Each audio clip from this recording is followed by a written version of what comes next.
Hello students, आज की इस वीडियो में मैं आपको बताऊंगा Haryana board class 12th Hindi का जो है क्वेश्चन पेपर डिज़ाइन 2023-24 के सेशन के लिए।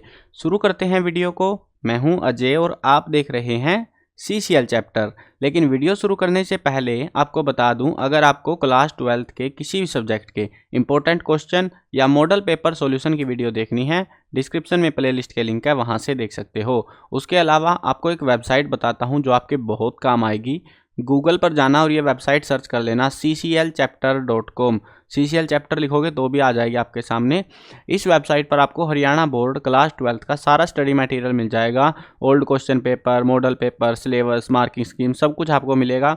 इसके साथ में हमने अब की बार जो है इस वेबसाइट पर सोप का एक सेक्शन ऐड किया हुआ है। यहाँ से आप जो है हरियाणा बोर्ड क्लास 12th के लिए इम्पोर्टेंट क्वेश्चन की पेड PDF भी खरीद सकते हो, जिसमें हिंदी, इंग्लिश और फिजिकल एजुकेशन जो है, जो सब्जेक्ट जिनके पास है उनके तो हमने इंपॉर्टेंट क्वेश्चंस विद आंसर करा रखे हैं सारी बुक्स के, मतलब जो भी जैसे हिंदी में 3-4 किताबें सबके आपको मिल जाएंगे। उसके अलावा जो है बाकी के सब्जेक्ट हैं तो उनमें आपको सिर्फ क्वेश्चंस मिलेंगे देखने को पेड PDF में। अब वो PDF हमने इस तरीके से डिज़ाइन कर रखी है ताकि आप कम पढ़कर ज़्यादा स्कोर कर पाओ। तो अगर आप चाहो तो परचेज़ कर सकते हो। परचेज़ के टाइम पे कोड यूज़ कर लेना CCL25 ताकि आपको डिस्काउंट देखने को मिले। अब देखते हैं, देखो कुछ काम की चीज़ें भी हैं जो मैं आपको बताऊंगा हिंदी के पेपर में, हिंदी में जो आपके काम आएंगी। इस वीडियो को ज़रूर से पूरी देखना। इसमें मतलब पेपर में पैटर्न पता है आपको बदल चुका है, 40 MCQ आ रहे हैं, लेकिन एक कमाल की बात है वो भी बताऊंगा, वीडियो में बने रहो बस। अब देखो आपके जो है ना, पहले तो देख लेते हैं कि आपका पेपर किस तरीके से बना रखा है। निबंधात्मक जो प्रश्न आएंगे जिनमें 150 शब्दों के अंदर उत्तर लिखना होता है, 3 प्रश्न आएंगे 5-5 नंबर वाले, 15 नंबर के रहेंगे। छोटे प्रश्न आएंगे 60 शब्द में 5 प्रश्न आएंगे 3-3 नंबर वाले, 15 नंबर का ये रहेगा। बहुत छोटे प्रश्न आएंगे 2-2 नंबर वाले, 5 जो है ये रहेंगे 5 क्वेश्चन, और 2-2 नंबर वाले हैं 10 नंबर यहाँ से होंगे, और 40 होंगे वस्तुनिष्ठ प्रश्न, यानी 40 होंगे आपके MCQ, एक एक नंबर वाले 40 नंबर यहाँ से, 80 नंबर का आपका पेपर हो जाएगा।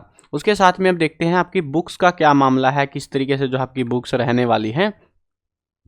देखो जो बुक्स हैं, बुक्स के अंदर आपको जो है ज़्यादा मतलब ठीक ठाक सी देखने को मिलेगा। पहला है अपठित गद्यांश। पहले नहीं आती थी ये चीज़ें, अब आने लग गई हैं, ध्यान रखना। अपठित गद्यांश 5 नंबर का आएगा, अपठित पद्यांश 5 नंबर का आएगा। अगर आपको नहीं पता है अपठित गद्यांश कैसे अटैम्प्ट करते हैं, गद्यांश पद्यांश कोई सा भी अटैम्प्ट करना नहीं आता है, नए टाइप के जो क्वेश्चन आ रहे हैं मॉडल पेपर्स में मैंने अच्छे से समझा रखा है किस तरीके से अटैम्प्ट करना है, क्या क्या चीज़ें वहाँ पर लिखनी पड़ेंगी आपको। तो वो वीडियो ज़रूर देख लेना डिस्क्रिप्शन के लिंक से, ताकि आपको कोई भी दिक्कत ना हो। आरोह की जो किताब है वो आएगी 30 नंबर की।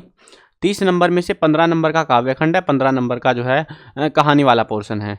अब 15 नंबर में भी ये रहेगा, 5 नंबर के रहेंगे आपके MCQ, 5 नंबर का रहेगा एक पहरा पद्यांश या गद्यांश जो भी रहेगा, और 5 नंबर के रहेंगे क्वेश्चन। क्वेश्चन के अंदर एक 3 नंबर का प्रश्न आएगा, एक 2 नंबर का प्रश्न आपको देखने को मिलेगा। ठीक है, सेम यही पैटर्न आपका जो है कहानी वाले पोर्शन में भी लागू होता है।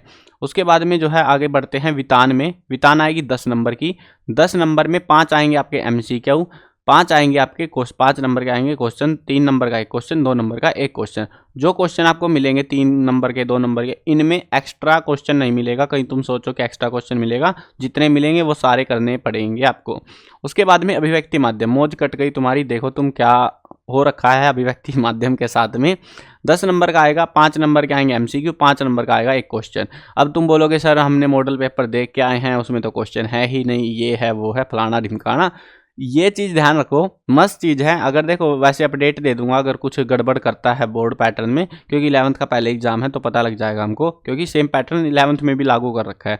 अगर पैटर्न सक्सेसफुल रहता है तो अब समझ लो क्या पढ़ना है आपको इस किताब में। इस किताब में बहुत कम पढ़ना है, ना के बराबर हो गई किताब। MCQ मैंने करा दिए हैं, सारी वीडियोस बना रखी है वैसे मैंने। तो ये देखो तुम, ये जो चैप्टर हैं इन चैप्टर में 5 नंबर का क्वेश्चन आएगा इस वाले चैप्टर से, नए और अप्रत्याशित विषयों पर लेखन। जैसे एक कामकाज औरत का के बारे में लिखिए, है ना, ऐसे करके एक टॉपिक सा दे देंगे आपको, उसके बारे में लिखना रहेगा। या फिर अध्यापक और छात्र की वार्तालाप लिखिए। 2-3 क्वेश्चन जो मेन से वो मैंने दे भी रखे हैं, इंपॉर्टेंट क्वेश्चन की वीडियो में देख लेना। अब जो है बाकी चैप्टर्स में से आएंगे सिर्फ और सिर्फ MCQ और कुछ नहीं आ रहा। देखो ये बोला है ना इन्होंने 5 नंबर की इकाई 2 है, ये 3, इनमें से तीनों में से कुछ नहीं आ रहा, ये चैप्टर छोड़ दो, ये चैप्टर छोड़ दो, सिर्फ ये चैप्टर करो। और जो MCQ है ये चीज़ ध्यान रखना।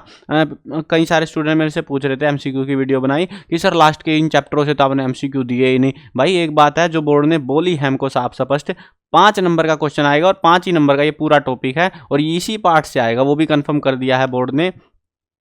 तो आपके जो MCQ आएंगे वो सिर्फ इन 3 चैप्टरों से आएंगे और मैंने जो MCQ कराए हैं मोस्टली आपके इन्हीं 3 चैप्टरों में से देखने को मिलेंगे। तो पेड PDF भी मैंने अवेलेबल करा रखी है आंसर के साथ में सारी चीज़ों की, तो चाहो तो वो खरीद सकते हो। पूरी हिंदी की करा रखी है सारी किताबों के इंपॉर्टेंट क्वेश्चंस की, इकट्ठी भी है, अलग अलग किताबों की भी है, जैसा मन करे आप परचेज कर सकते हो।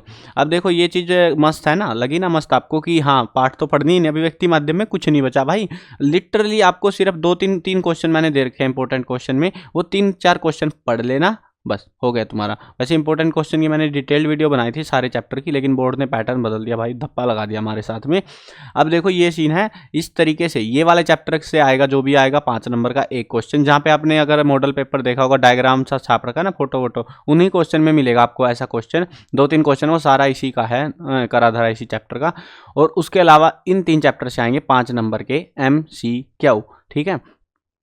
और जिनमें ज़्यादा MCQ आपको इस और इस चैप्टर के देखने को मिलेंगे, इसमें से आंसर 1 ही नंबर का मिलेगा, 4 नंबर आपको इनमें से ही मिलेंगे, ऊपर वाले 2 में से, क्योंकि ज़्यादातर MCQ यहीं से बन रहे हैं, यहाँ पे MCQ बनाने का चांस ही नहीं बच रहा है, ठीक है। तो इस चीज़ का ध्यान रखना। अब व्याकरण देख लो, व्याकरण आएगी 10 नंबर की, 10 नंबर में से 5 आएंगे MCQ, एक क्वेश्चन आएगा 3 नंबर का, एक क्वेश्चन आएगा आपका 2 नंबर का। तो इस तरीके से, और 3 और 2 नंबर वाले मैंने इंपॉर्टेंट क्वेश्चन की जो पेड PDF है, पूरी कंबाइंड PDF हिंदी की, उसके अंदर ऐड कर रखी है, व्याकरण सब कुछ सारे टॉपिक ऐड कर रखे हैं जो जरूरी है। MCQ में आपसे पूछी जाएंगे खासतौर पे संधि वगैरह हो गई, जैसे एक शब्द दे देंगे संधि विच्छेद करिए, इसकी संधि विच्छेद ऑप्शन दे देंगे, फिर समास में कौन सा समास है पहचानो ऑप्शन दे देंगे। तो इस तरीके से रहेंगे MCQ। और बाकी जो है टॉपिक्स, जैसे अलंकार है, अलंकार में कुछ नहीं आएगा, अलंकार में सीधा क्वेश्चन आएगा 3 नंबर का, ठीक है। वाक्य शोधन में MCQ आएंगे आपके।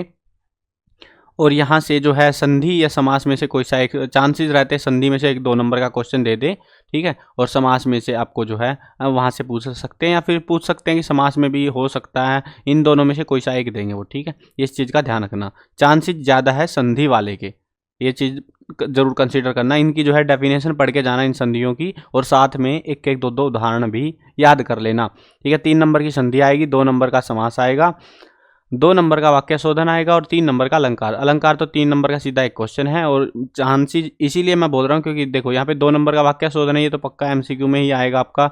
समास और ये, इनमें से अगर ध्यान दोगे तो ये संधि वाला टॉपिक ज़्यादा नंबर का है, और चांस रहेंगे इसमें से ही आपको क्वेश्चन देखने को मिले 2 नंबर वाला, और बाकी एक MCQ दे देंगे इसमें से, और इसमें से 2 MCQ आपको देखने को मिल सकते हैं। जैसा पैटर्न से मेरे को अंदाज़ा लग रहा है उसी हिसाब से मैं आपको बता रहा हूँ। नैतिक शिक्षा देख लो, नैतिक शिक्षा में 5 आएंगे MCQ आपके, और 5 में से 3 और 2 नंबर का एक क्वेश्चन आपको देखने को मिलेगा। इनमें आप जो है पहला चैप्टर छोड़ सकते हो, ठीक है। भक्ति योग सुक्ति सौरभ वाला भी ठीक ही है आपका, और इसमें से आगे ये भी चैप्टर फालतू सा है, ये भी फालतू सा चैप्टर है। ये मैं वो चैप्टर कटवा रहा हूँ जिनमें को बिल्कुल पढ़ने की कोई ज़रूरत नहीं है। बाकी चैप्टर, हाँ, जगत की उत्पत्ति भी छोड़ सकते हो, ये बाकी के चैप्टर्स आपको पढ़ने पड़ेंगे। खास चैप्टर रहेंगे आपके अभी, क्योंकि नैतिक शिक्षा काफ़ी बड़ी किताब है, इनमें इंपॉर्टेंट चैप्टर ध्यान से सुन लो जिनके आपको क्वेश्चन याद करने हैं क्वेश्चन के हिसाब से। MCQ तो पता नहीं कहाँ से उठा के पूछ लेंगे, बट मैंने MCQ की वीडियो बना दी है, तो वीडियो देख लेना, वहाँ से उससे बाहर तो नहीं मिलेंगे फिर आपको, ठीक है। बट आपके ऊपर आप कितनी मेहनत करते हो, क्या करते हो। अब देखो यहाँ पे इंपॉर्टेंट जो चैप्टर रहेंगे आपके, एक है जगदीश चंद्र बसु वाला, ठीक है, दुर्गा भाभी वाला। उसके अलावा नीचे आते हैं तो ये करतार सिंह सराभा वाला, स्वच्छता वाला, हेमू वाला। तो ये चैप्टर है जो इंपॉर्टेंट, और मदन लाल ढींगरा रह गया हमारा, ये मदन लाल ढींगरा वाला। तो ये चैप्टर इंपॉर्टेंट है, इनमें से थोड़े ज़्यादा चांस रहेंगे क्वेश्चन पूछे जाने के। मैं इन पे थोड़ा ज़्यादा फोकस करना, थोड़ा अच्छे से इनको पढ़ के जाना, ठीक है। आई होप समझ में आ गया होगा। ये था पूरा पैटर्न, मैंने सारी चीज़ें समझा दी आपको, कौन सी किताब आएगी, कितने नंबर की, कैसे आएगी, और कुछ चीज़ें जो सुविधाएँ हैं, कुछ डाउट हो रहे थे आपके मन में, तो वो डाउट भी सोल्व कर दिए हैं। अभी भी अगर कोई डाउट मन में बचा हुआ है तो कमेंट्स में आप पूछ सकते हो। चैनल पर नए हो तो चैनल को सब्सक्राइब कर लेना, ताकि कोई भी अपडेट आए आपको बिल्कुल टाइम से मिल जाए। मिलते हैं नई वीडियो में, बाय बाय।